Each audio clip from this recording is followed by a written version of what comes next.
Well, hey, Logansfarm here, and I'm finally starting on one of these models. Now, currently my setup isn't too great. I'm just sitting here on my bedroom floor with a box, and I got the parts laid out.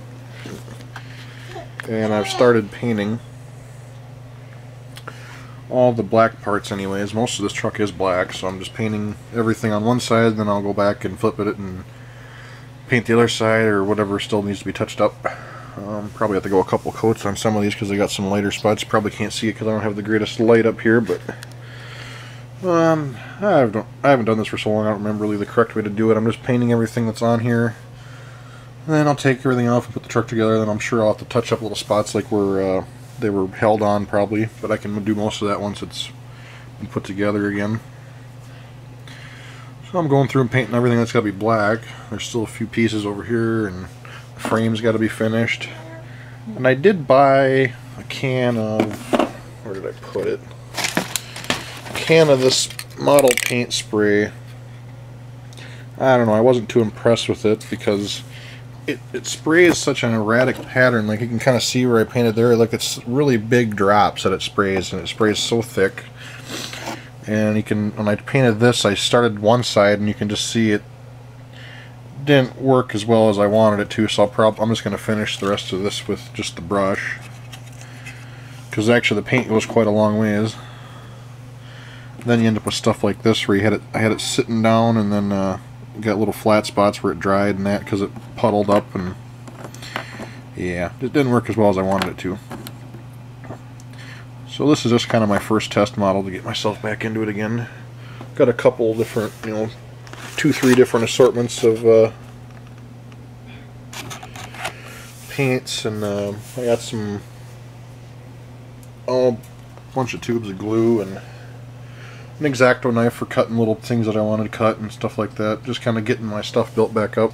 And I'm going to buy more models to build too. This isn't quite the ideal setup, so I'm just going to kind of do like little updates here and there. Hopefully when we get our house, I'll be able to have a table in the basement with all this set up, and I can actually probably find a good spot to set my camera up, and I can get some shots of me putting stuff together actually. But this is just kind of getting myself back into it. If anybody has any tips or anything like that, let me know. But I'm going to continue painting. I stopped for a little bit here. I just took a break. I painted these, and I'm going to go and paint the ones on this rack here that need to be painted black.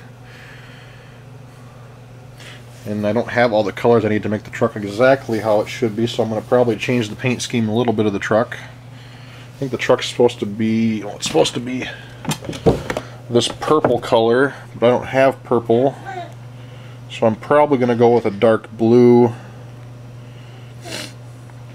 Actually, I could maybe go orange and do black fenders.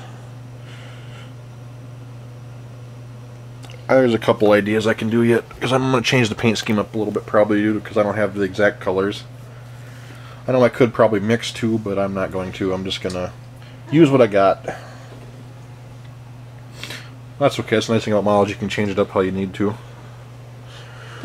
And hopefully I'll build up a nice arsenal of things so I can even do some different kinds of things. What else am I going to say? Also, where did I put it? Yeah, these brushes that come with the paint, they suck. I remember this now. I'm going to actually probably go to the store, like one of our local stores, and see if they got some, just hobby paint or small, like little detail brushes, like smaller ones of different kinds. Because like big paint and big things like that, I'd probably like to have a nice flatter brush for getting the paint a little more smooth. Because like you can't really see it when I painted these mud flaps here though. There's like little lumps and that and lines from this small brush.